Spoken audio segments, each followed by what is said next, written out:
Hello and welcome to the latest episode of Old Brother, a podcast about legendary musical institution The Fall. Each week we invite along a guest to chat about their experiences and memories of the group. As you probably know by now, we consist of me, Paul Hanley, and my brother Steve, who was a member of the band for 20 years. You can find us at all the usual suspects. We're hosted at play.acast.com/s/Old Brother. All episodes are also available on YouTube. Search for Old Brother Podcast and subscribe so you'll never miss an episode. This week we're joined by legendary producer and all-round good guy John Leckie, who can count 3 of the most successful Fall albums among the myriad of legendary records he's produced. Hope you enjoy it. Old Brother, the podcast about the Fall, featuring me, Paul Hanley, and my brother, the bass player for a long time, Mr. Stephen Hanley. All right, Steve, are you well? Yes, I'm fine, thanks. You? Good. Yeah, great. We've got a VIP Oh, this week. we've got Very important producer. Yes. I think I'm right in saying that working with the Fall is the highlight of his career. I think. I don't think anybody's going to argue with. Not looking at all the other stuff he's done, I don't think so. No, to be fair, I think the highlight of his career was producing the intro to the Old Brother podcast. I think that's probably yes.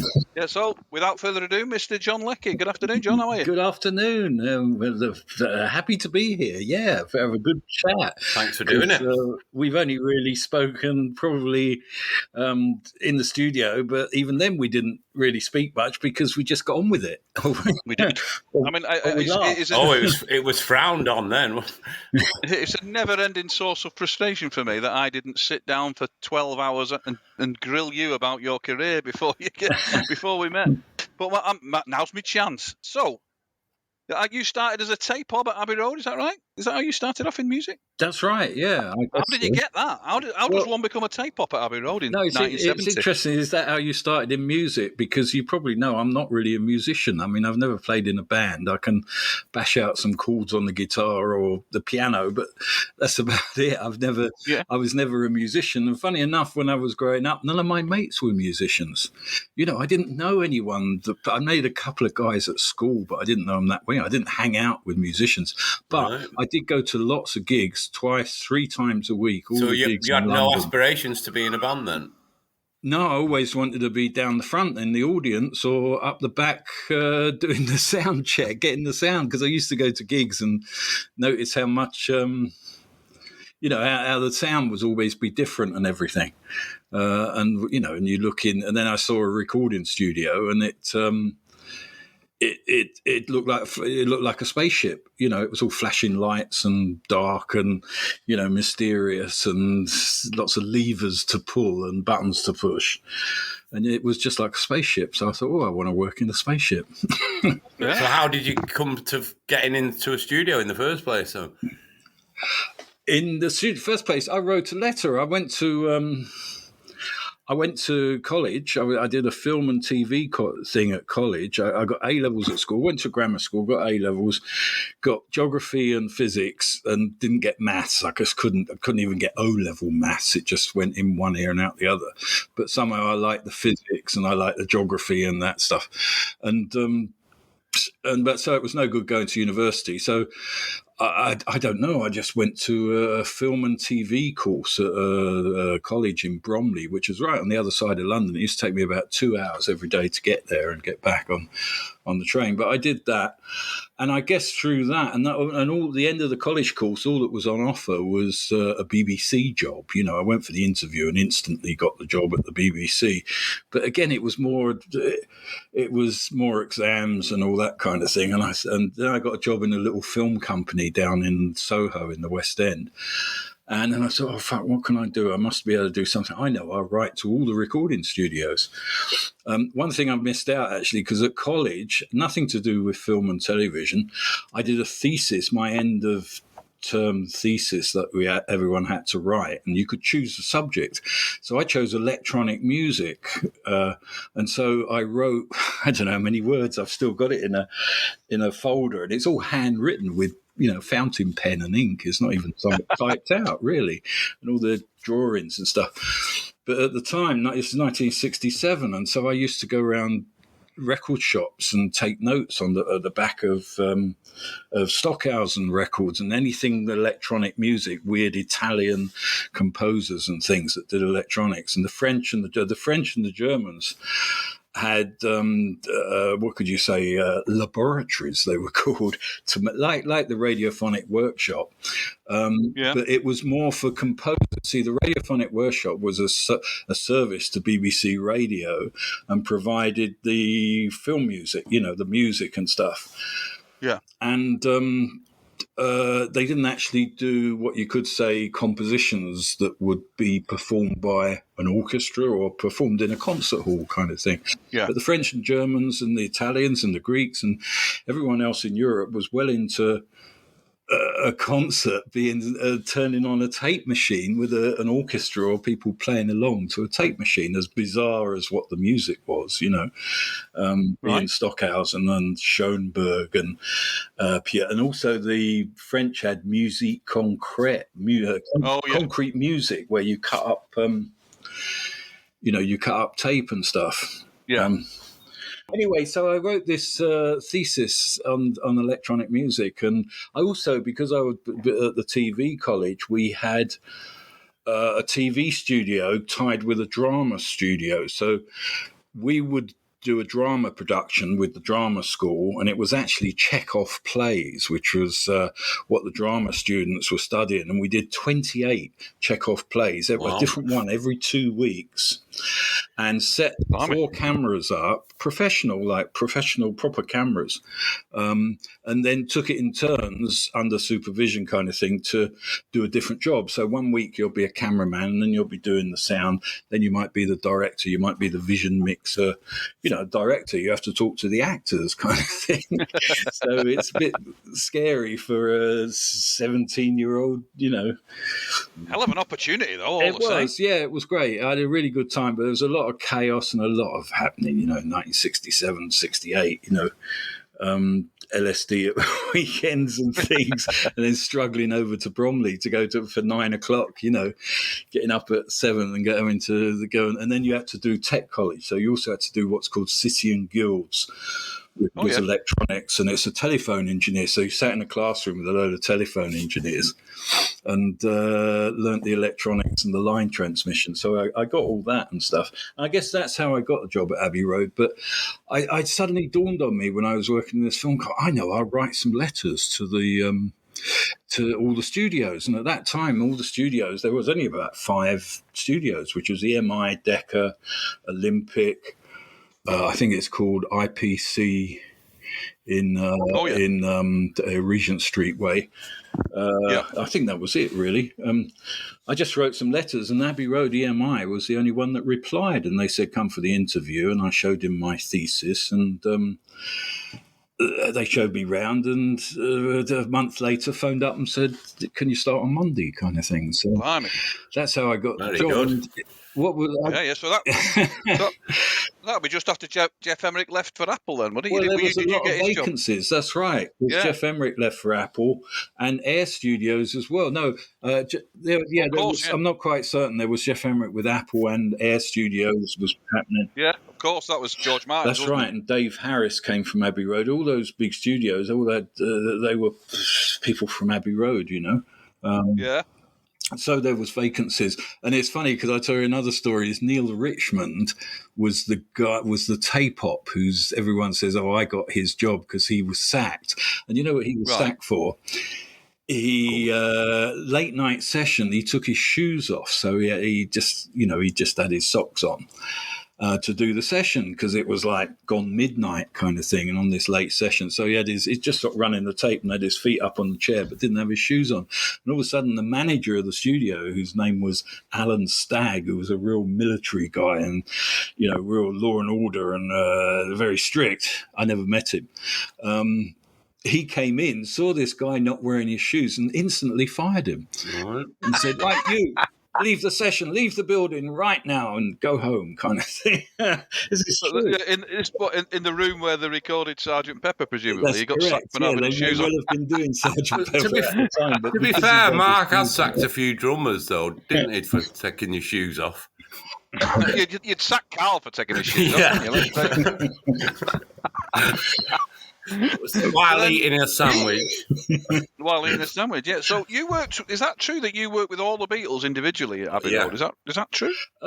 Yeah, individually. So I started 1970 February, and they were mixing Let It Be, but all of Abbey Road had been recorded in 1969, the year before the album. Yep.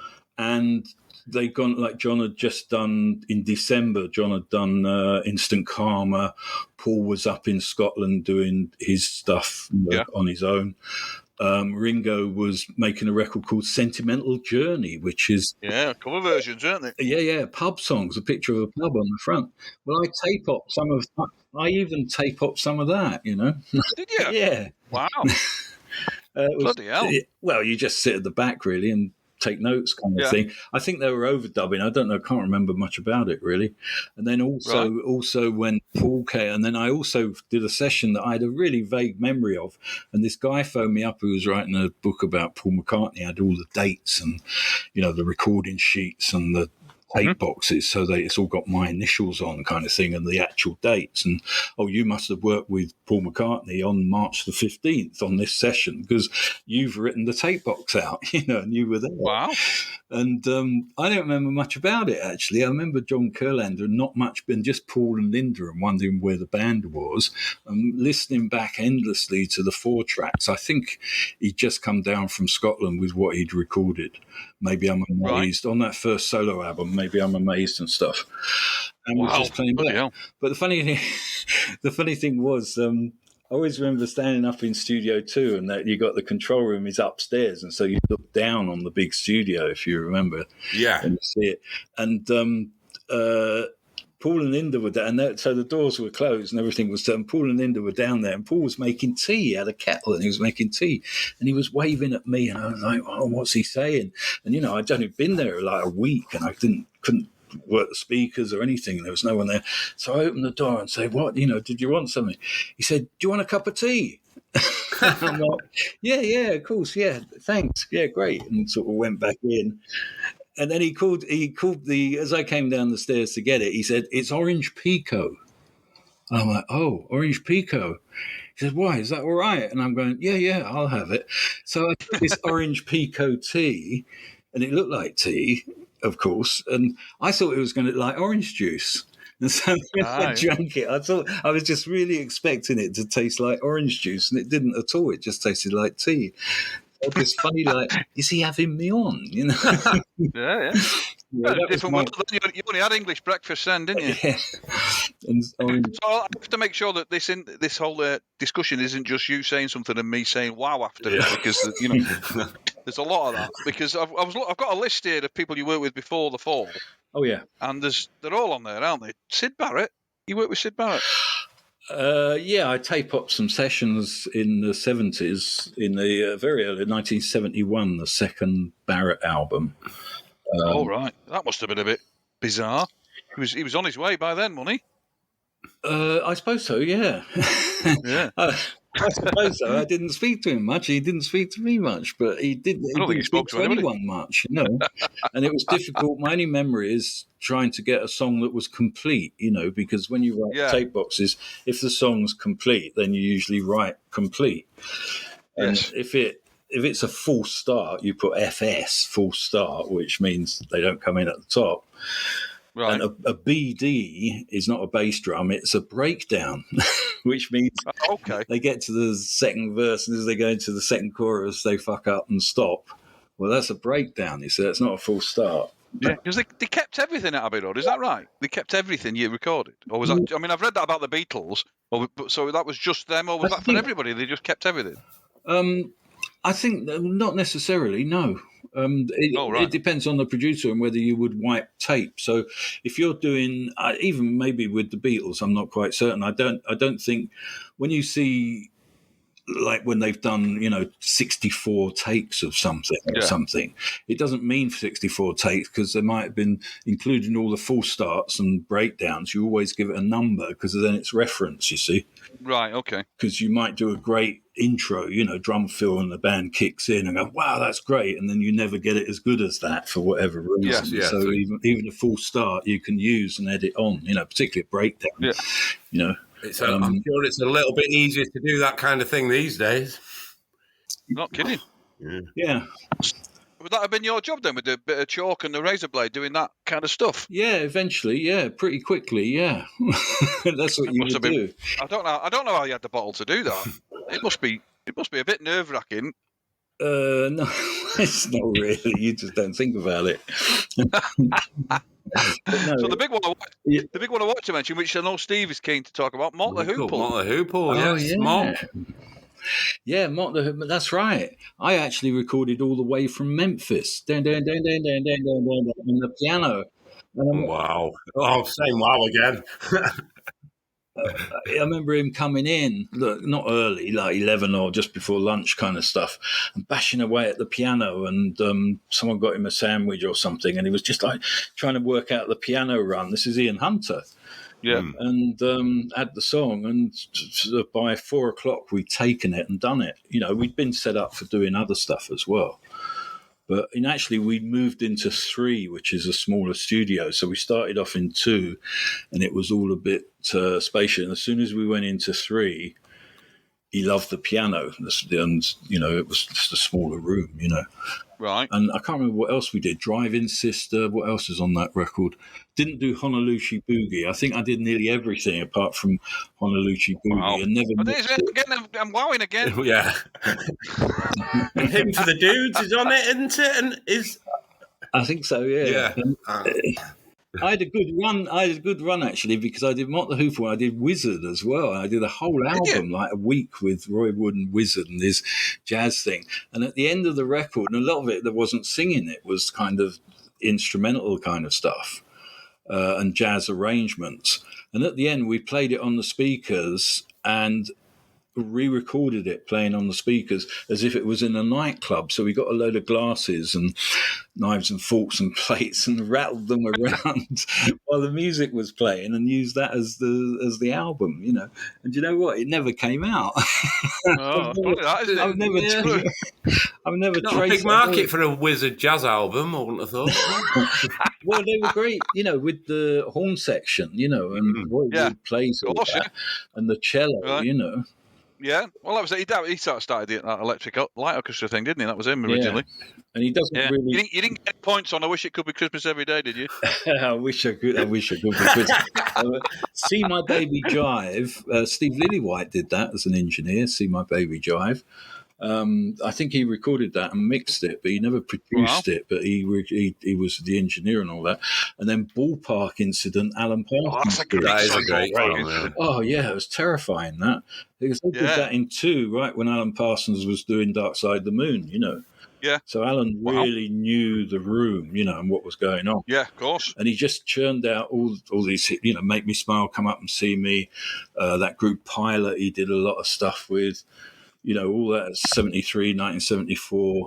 Yeah. So this will be the wilderness years before punk came along to save us all and bring some decent music in. Yeah.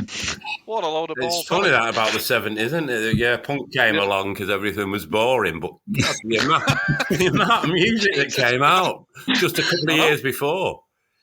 The amount of gigs people were going to as well. Like you say, John, you were going to 2 or 3 a week. But definitely, yeah. So were we. We used to go Tuesdays and Thursdays always, and even a Friday or a Saturday. We never went for all-nighters on a Saturday, but Roundhouse on Sunday afternoons at 4. Did you could write a song about that? Float up there, did you? And there were a lot of free Hyde Park concerts on a Saturday afternoon. I mean, nearly every Saturday afternoon, 69. Yeah. Well, that's a particular bugbear of mine. When the Rolling Stones were on the bones of their arse in 1968 and they owed the tax man 18 million quid, they did a free concert in Hyde Park 2 years ago. They're all multimillionaires. £125 a ticket. Man. But anyway, I'll move on. So, we get to the sort of late 70s. You did 79. You did Public Image, the single. That's right. Yeah. No credit or anything, but Jim, what's his name? Jim Walker, the drummer. Jim Walker, Donut. Yeah, What a he was drummer great. he was. Canadian from Vancouver, and came over on the off chance, just come over and slept on the floor on people's settees, and any gigs going, and rehearsed with the band and answered the ad in Melody Maker kind of thing. And because that's a great album. So they did the single on its own, did they? And then did the album. Yeah. I was cool. I'd left Abbey Road just months before, and was kind of not really working for Virgin, but they were acting as my management to get me gigs, because I'd already produced loads of. I'd produced Bebop Deluxe and the adverts, and I produced about magazine. Yeah. So, is there any particular reason you left Abbey Road then, John? Yeah, because the only reason I left is because they wouldn't hire me out. They wouldn't let me work for another record company unless I brought them into Abbey Road, right? Because it was EMI, right. And they trained me, and I could only work for EMI Studios, like doing another band that, like Mott the Hooper, was on CBS and on Sony, and I could do that at Abbey Road. But when it came to doing XTC at the Manor Studios, this was signed to Virgin, and the Manor Studios, and then the Townhouse. I did the first XTC album at the Manor because they said they couldn't hire me out. I said, well, they don't want to come to Abbey Road. They can't afford it. They want to do an album, but they want to know what rate you would charge for me to go and engineer the record or produce the record. Well, I ended up producing it. Right.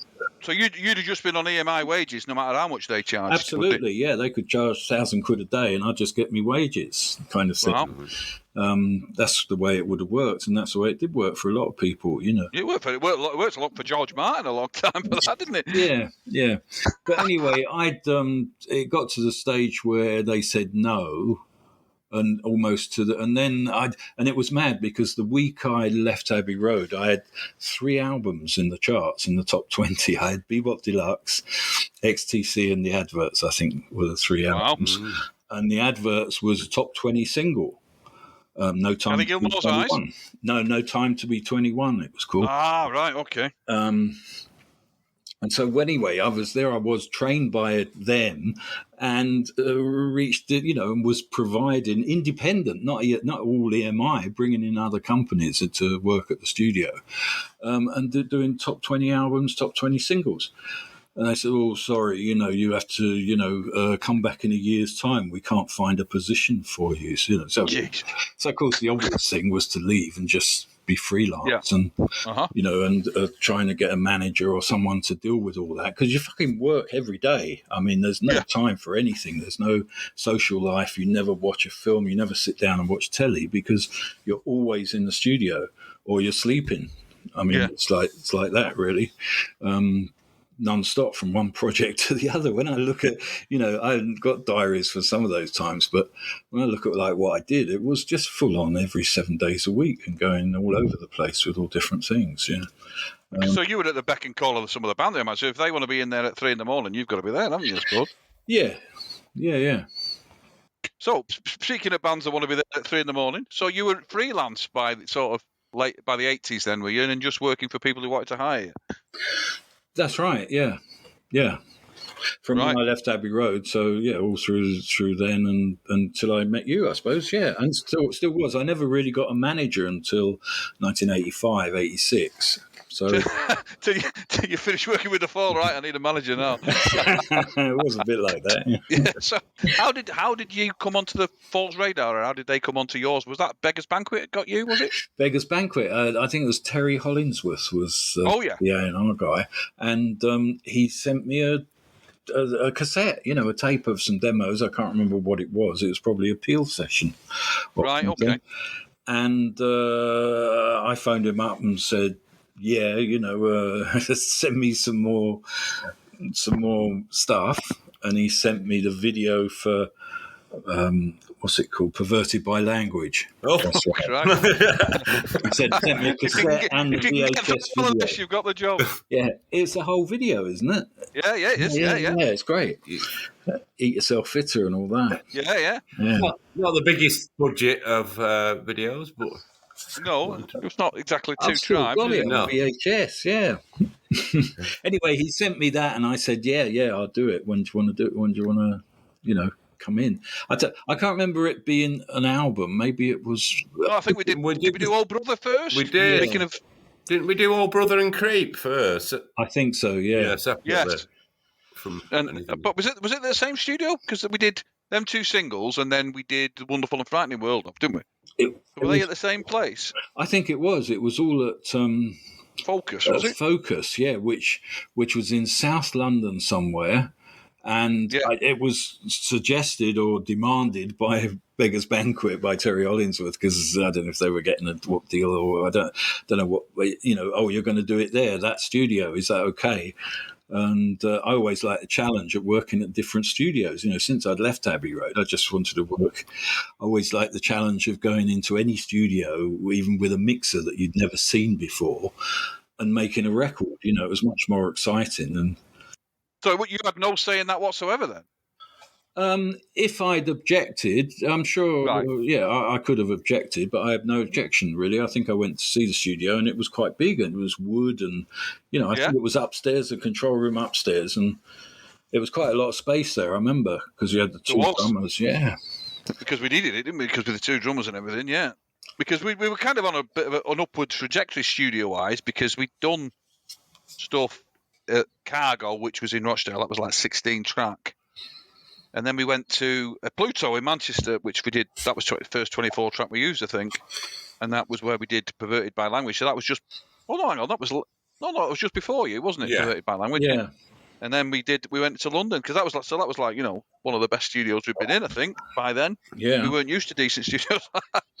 What happened very, very soon after, it was sold to Stock Aitken Waterman. That's right. It became the Stock Aitken Waterman studio. They bought it.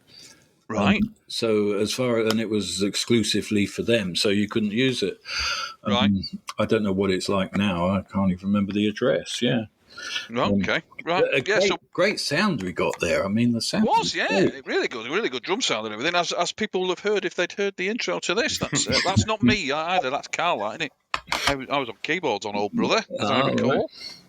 Because I remember you hired in a decent keyboard, because I had that bloody Snoopy thing, that thing that had been with the band since the band formed, since the second gig. And it had been passed down and it was falling to pieces. And I think you took one look at it and said, well, I'm not using that.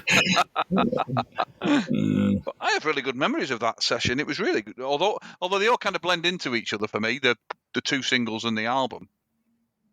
That's right. How long would that have taken? How long do you reckon we were in for The Wonderful and Frightening World of? Do you reckon 2 weeks, maybe? Yeah, 2 weeks. I'd say 2 weeks, if not more. I don't think. And then where did we mix it? Was it mixed there? I can't remember. I should have researched this. I don't know, actually, because I don't know that we were there for the mix. I don't think I was. I think it was. I'm not so sure I was either.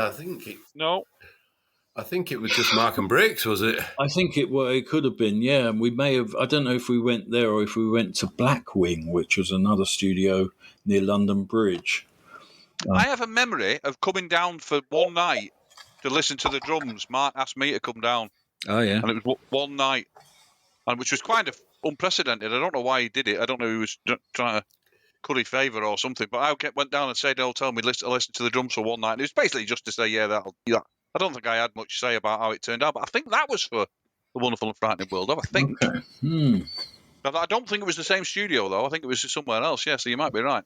Because how did you find that with them working with two drummers? You hadn't done that. Did Wizards have two drummers? I can't remember now. No, they didn't, did they? I'm getting it mixed up with Shiwadi Wadi. No, they did. Roy Wood played the drums. He always laid down two drums. And on the recording, he would play drums with the other. There were two drummers on Wizard, of course. Ah, right. All right, yeah. Yeah. Well, I don't think so. We did them both at the same time, didn't they? So you'd need. So that must have been a bit unusual to have two drummers playing at the same time, I presume. How else are you going to do it? You have to, other than to a click. Well, you get Roy Wood to come in and overdub it. That's how you do it.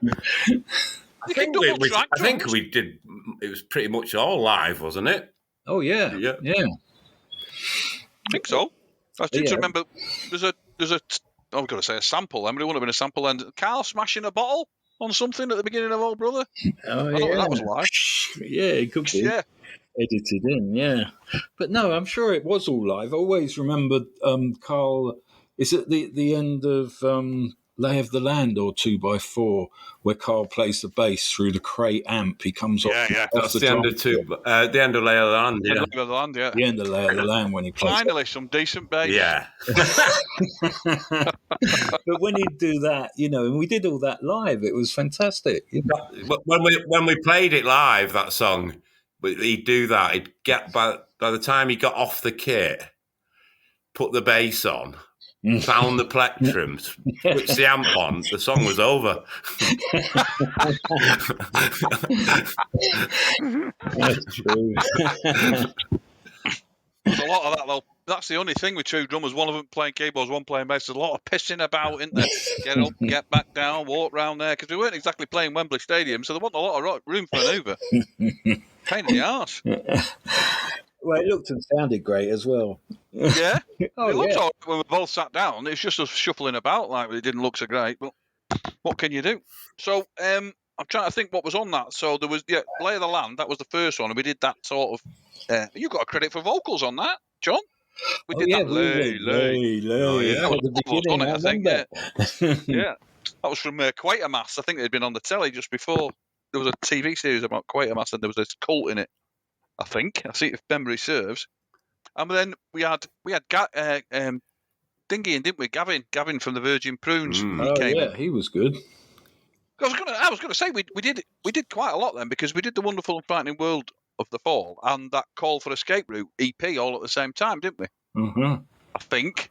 Is that right, Steve? Yeah, that is right. Yeah, that was all in that studio. Right. Yeah, well, we worked hard. We'd do 3-4 songs a day, I suppose. Yeah. Sometimes. Well, I know you. I find it hard to see how people spend that much more. I mean, the idea that people spend months and months and months recording songs that they then go on to play live. What do they do? I mean, I'm not being flippant. I don't understand how you can do it. If you go in an album that's got 11 songs on, which you can all play at the same time on stage, how do you spend months doing that? Is it all mixing? It must get a bit tortuous. If you're just going to if you're going to play it the way that you play it on stage, the time is spent on, what could you say, rearranging parts. Right, okay. Because you know what I'm going with this. Yeah, I can see where you're going. Certain other Manchester band who managed to spend 5 years doing an album. That's right. Yeah, there you go. What were they doing? When you get questioning every little detail, you lose confidence in it, and you question every little detail, every nuance, and then you want to try different guitars, play exactly the same part, different guitars, different amps, and all those things. And you go on forever, especially now with a computer, because you're not even on tracks. It's not like 16 track and that's it. There's no more. You can't overdub anything. No. Now it's stupid because people record a guitar with 6 microphones and you end up with 6 microphones of one guitar, and then can we double track it? And that's 12 microphones. That's 12 tracks on your fucking computer, just for 2 guitars, when, that's how a lot of people do it. So you can choose what mic you want later. For fuck's sake, choose the mic now and get on with the music, Yeah, I mean, there's got to be a payoff with performance, hasn't there, when you start doing that? Always, every time. It's always about but it has nothing to do with the equipment or anything. It's about performance and vibe and attitude and, musical, if you're doing solos and things, dexterity or natural thing. It's always, even if the solo's a bit out of tune, you go with the vibe, Yeah. Mm-hmm. And the same with tracks, this whole thing of playing to click tracks, which everyone seems to do, and click tracks on the grid, And I hate that. I hate playing to a click track. It seems to be you're not allowed not to these days, are you? I don't think. Well, of course you can. Not in the bands I'm in. You're not. Well, I tell you why. Because as soon as you play to a click track, it sounds modern. It sounds everything's in its place. It sounds right. Okay. Direct. What's that word? Everything's sharpened when you get the photograph and you sharpen. Right. Okay. Yeah. And so that's high resolution. Yeah, high resolution, and that little thing that you slide across that says sharpen on your photography thing. That's what you're doing by playing to the grid. All the detail, all the mystery or the blurriness is taken out. The mystery is in the blurriness, I suppose. And as soon as you sharpen, you look at an over sharpened photograph, and then listen to a dead tight to the grid song being played. There's a similar, the same sort of thing, but it never lasts. That I always kind of. I always thought it was when everyone was playing, quiet verses and loud choruses, exploding like the Pixies, and then really quiet or something. Pixies was just one of them. Nirvana, everyone was doing it in the 90s kind of thing. It's like a big explosion. It's like going on a fairground ride, and you think, wow, this is great. The drums are to the click, the grid, everything's in tune. It's all like all the drum fills, everything comes in time. Wow, that's great. And the song's finished, and it's like you've had that funfair ride. You've experienced that, and you don't want to hear it again because it's all right. Yeah. Whereas when you hear something that's not done to a click and is not, Well, do you think it takes something away then? Yeah, it does. It takes away the human element, you could say. So, on a similar note, then, so there was any kind of pressure from Beggars Banquet because they'd invested it to make the fall brighter and poppier, or? No, I don't remember Beggars Banquet. It was more. I don't know. It was a general feeling I first met Mark and Brits at John Fogerty's house, Mind of Music, the publisher guy. Yeah. He made a vow in his place. And he's okay. He's real London London bloke publisher sort of thing. And I saw him about a year or two ago, actually. I hadn't seen him when Mark died, actually. We were going to go up to the funeral. I don't know if you know this whole story there, but I got together with John Fogerty after bloody 30 years, Yes. And wow. Because of his publishing, he made a lot of money from sampling. He bought the publishing rights on the Fatback Band and not Nile Rodgers, all that disco stuff that was going on in the late 70s. He just bought the publishing that no one was interested in, and then they started sampling it, and he was getting loads of dosh, But he never seems. Anyway, I went to it. That's how I met, and also Brits being there, of course, made it all much more. What could I say? Effervescent. You got to remember, my experience with the Fall was that all was immediately having Brits there. Yes, of course, yeah. No, I don't remember being pressure from Beggars Banquet. There was never anybody from in the studio from the label. I don't remember anybody from the record company in the studio, because you see them films of there's films like Bob Dylan and stuff in the studio, and there's like 35. I'm not comparing The Fall to Bob Dylan, but that thing where the record company comes down and stands there and listens all day, it must be a pain in the arse. But so it was kind of internal, the idea that the Fall would get a bit poppier at that point. You reckon? I think so. Yeah. I mean, I don't know whether the songwriting changed much per se. I mean, there was definitely like you say, a little bit of polish, bit of fairy dust put on the bastard, wasn't there? I think that was down to you. Maybe it was down. Yeah, maybe it was down to. Maybe it's down to you as well. Everyone getting themselves together and the instruments, and I don't remember there being big. What can I say? Discussions about sound or sonics. It wasn't like. No, we rarely talked about music, did we? Never. Really, we've been in bands. I've said this before. We've been in bands since with people who will spend all day and all night talking about that chord you play there, and Yeah. what that move from then the bridge and this bit. And but we never had a conversation like that ever. I mean, I don't think we had the language, to be honest, to do it. So no, we weren't. A, we weren't interested, and B, we couldn't have talked about it even if we wanted to. So then, of course, then the next big step was you did This Nation's Saving Grace. That's right. That was the next year, I suppose, or not too long after. So that, which is kind of held up by a lot of people as, well, obviously it depends who you're asking. Greatest record of all time. The greatest record of all time. Thanks, lads. That was another one where the studio was chosen by Beggars Banquet. Where was that? Where was that then? It was called the Music Factory, I think, Music Factory, and it was in Holloway Road, which is north, like Seven Sisters, Finsbury Park, that sort of area, south of Hampstead Heath, kind of, but before Camden, between Camden and Hampstead Heath kind of thing. And it was a big modern studio. It had really good equipment and stuff, and it was all kind of sliding glass doors and quite a lot of space to move around, and it was okay. It was quite daylight as well, right? Which no one was really into, really. But they always think that's a big plus for studios. Well, I always think the best studios are the ones where you can't tell whether it's night or day. That's right, yeah. I think so. You could be 3 a.m, could be 3 p.m. You're just in the studio, aren't you? You're just kind of in that zone. Yeah.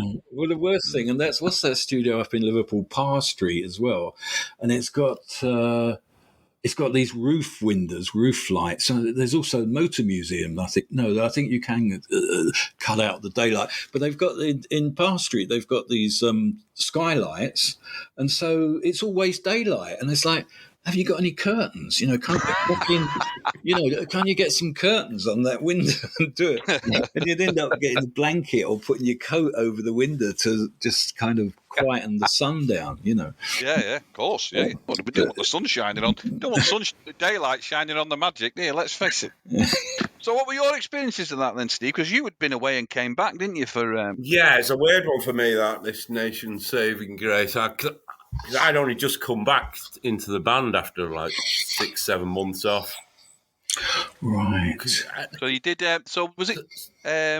Couldn't Get Ahead was the single without that you weren't on, Steve. Is that right? Yeah, I was going to ask John. Did you do some work? You did some work with Simon on bass then.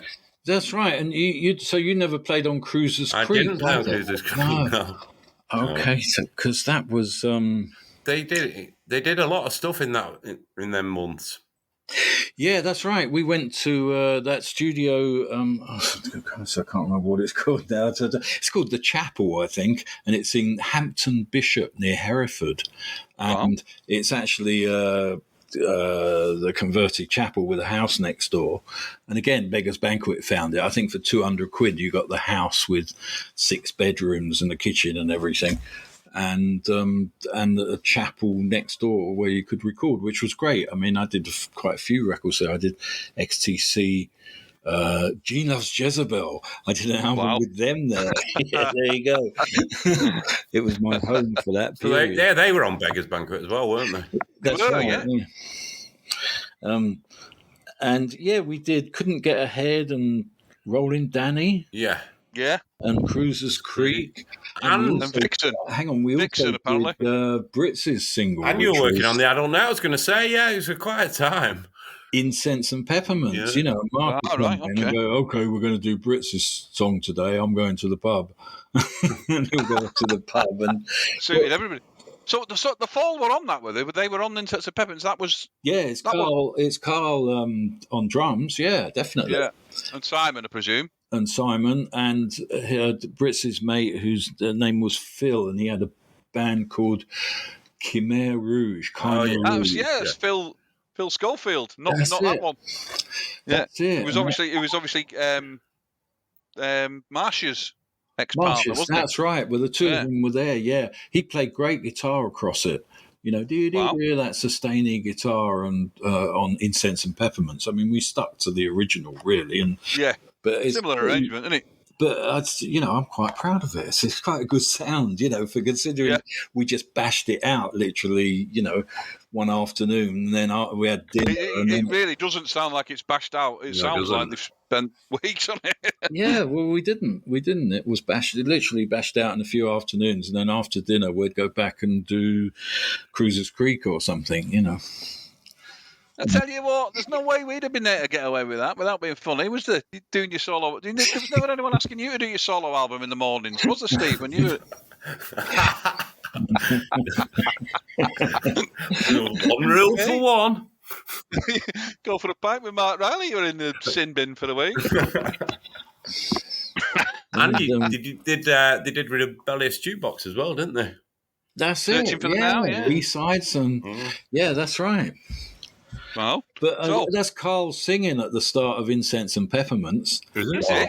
Da, da, da, where it comes in on the intro. Hey, there's a Sonny and Cher for the 80s, in the Bricks and Carl. That's great. Sonny and Cher. You should have marketed that, shouldn't they? Should have Carl done and I Bricks. Got You, Babe, with Carl and Bricks. Oh, actually, if I could have suggested that, that'd have been massive. We did massive. So then the next one, and this is a bit, I don't know if it really is a sore point, is Ben Sinister. Yeah. I was on that briefly. I was on. We did some at Square One in Bury. Yeah, that's right. Yeah, so I came back because Carl had gone by then. I didn't quite know. And it was before they got Simon, so I did like 3 days or something. And we did Dr. Faustus.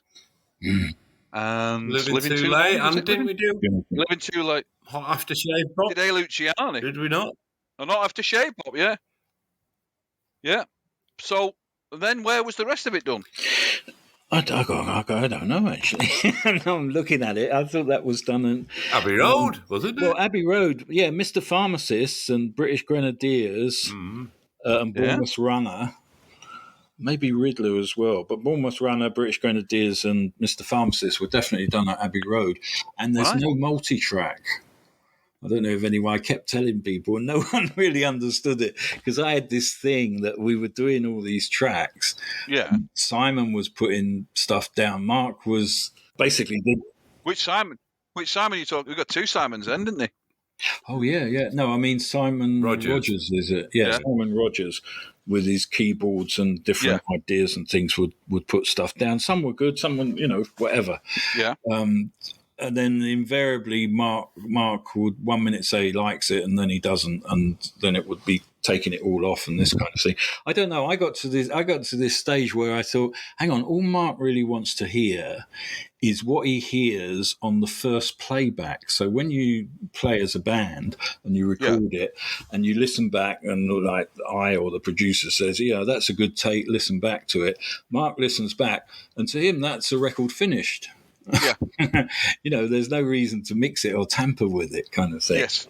And of course, what I end up doing, or what you normally end up doing, is pulling it apart and adding things, overdubbing, mixing it, making the bass a bit bassier and the snare drum with a bit of reverb, those sort of things, whatever. And Mark didn't want all that, so I said, well, I'll tell you what we'll do. We're going to Abbey Road, and I think we were there 2 days, or even only 1 day. And just record straight stereo, straight down to. It's actually recorded on an F1, which is there should be a tape of it. So I did it on tape and the digital video cassette as well, which was at the time.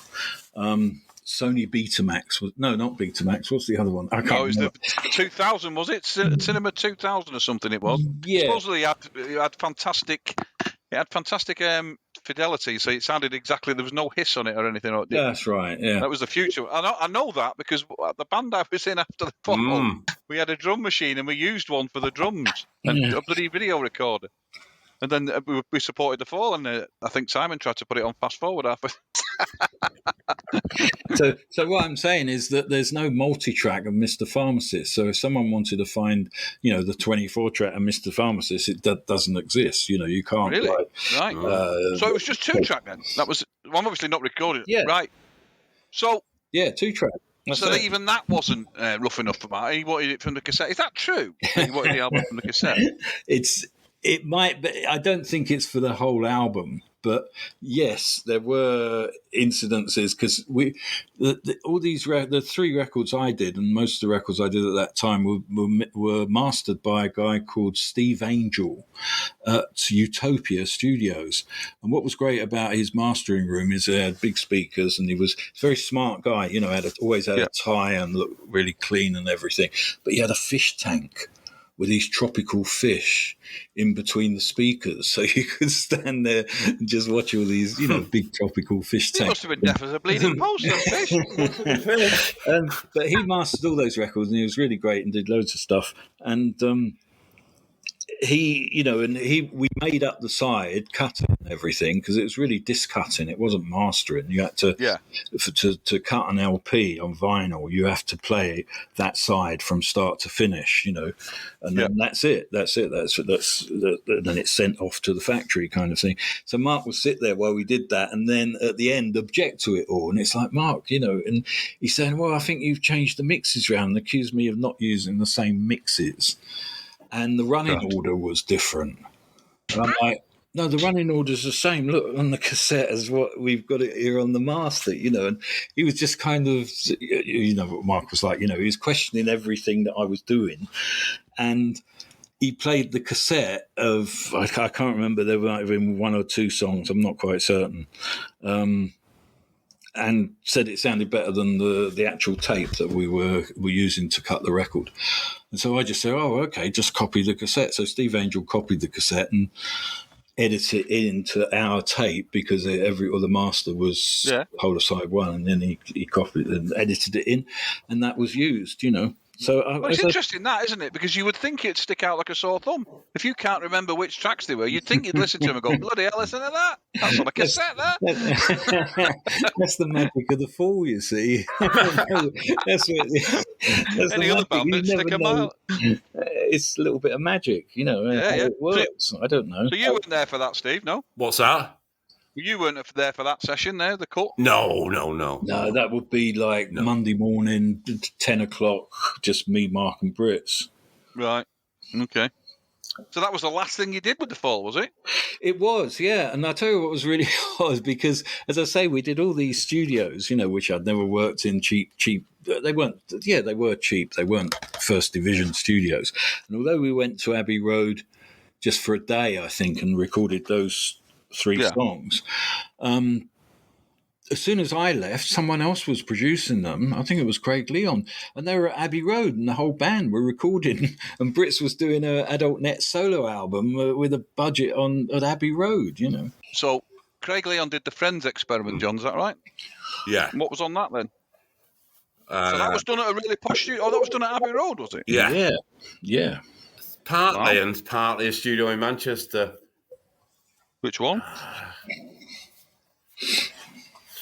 Font of all knowledge. Because that's what when we did Ghosted by a House, wasn't it? It could be. Me? None of us were there. Yeah. You're the only one who was there. I did a lot. So what? What's it like, Abbey Road? Then you've both been in Abbey Road. You both recorded in Abbey Road. Great to record in. Yeah. My memory is that we were in a lot longer than a day with you, John. I think we might have been 2 or 3 days, actually. It was a great... Not a lot longer. No. It wasn't a lot longer. It was that really big room, wasn't it? And it was all... I seem to remember us having it all being sort of glass-walled off. Yeah, there's screens and stuff. You know, although the room looks great and everything, you can't. You still have to screen stuff off, and you can't really have drums and acoustic guitar, for instance. Unless the acoustic guitar or the drums have got a roof on. You end up, building a box and putting a roof on or something just to keep deadening it all down. So it defeats the object of having the big space anyway. Yeah, of course. Yeah. But so many great records. It is like what could you say, an acoustic amplifier, that studio, and it's kind of like it doesn't matter where you put the microphone, it's always going to sound good. A lot of studios, dead studios, you have to get mics in close, or you have to be precise where you're putting them. But Abbey Road 2, it doesn't matter where you put the mic, it'll always sound good. It'll always have something, So when you stopped working with the Fall, was that because of that? Had you had enough, or was it just that you had enough, or did Mark had enough for you, or? Probably Mark had enough of me. I think we just exhausted ourselves after 3 albums, really. I mean, we'd kind of said all we needed had to say to each other. I mean, Mark and Brits came round to my house for dinner a few times when we first met, kind of thing. If they were in London, we'd often hang out. I was up in Prestwich and stuff. So we were. Dare I say it? We were kind of mates. I mean, to do those 3 records, we must have got on really well together. I didn't think for a minute, but it's kind of when they tell the story, it's like you threw your toys out the pram because he'd mixed from a cassette. But I don't think that's quite the case, is it? No, it's not the case at all. I love it. I wouldn't do it. I was going to say I wouldn't mix a whole record on a cassette just to go for that sound. No. But at the same time, I don't think we could have done another record together, No. Because we'd kind of exhausted our potential, I think. Yeah, but I mean, there's a few things like that with Mark where you look at it and everybody thinks that's a terrible idea, but then, with hindsight and later on, it kind of works, doesn't it, I think? Yeah. He kind of knew what he was doing, I think. Yeah. Right. Well, I think we're about hours up, John. It's lovely to talk to you. Yeah, really nice. Sure. All right. So can we do another? We can do another one where we don't bother talking about the Fall. We'll just talk about all the stuff you did before and after the Fall. I could listen to you talk about that all night. Really. It's funny because I've been doing a few of these interview podcasts, and some of them I did one that. Do you know how long we were talking? 5 hours. Jesus, non-stop. And we just went on and on through all sorts of stuff. Don't worry, we can edit it. And of course, he hasn't put it out yet. Taking it. Yeah, we like to keep it lean and keep people keen, John. That's what it is. No, it's great. It's great. I enjoyed it. Yeah, good to see. Great. All right, it was great to speak to you, mate. All right. Take care. And as we say at the end of every one of these, we'll have to get together for a pint one of these days. Oh, yeah. There's going to be 500 of us in this pub, but I don't care. It's not my round. All right, John, take care. Okay, cheers. Thanks, John. Bye. Thanks for joining us again on Old Brother. Episodes are now released every second Friday, so you can watch the next episode in 2 weeks. Please follow us on Twitter at Old Brother Show, where you can find a link to Spotify and subscribe via iTunes, Stitcher, RSS or any other platform you care to mention. If you fancy giving us a rating on iTunes or tell your friends about us, we'll be more than grateful. If you require further reading, you can check out our books, published by Root Publishers. Hope to see you all soon, and remember, if you're driving, take your car. Ta-da!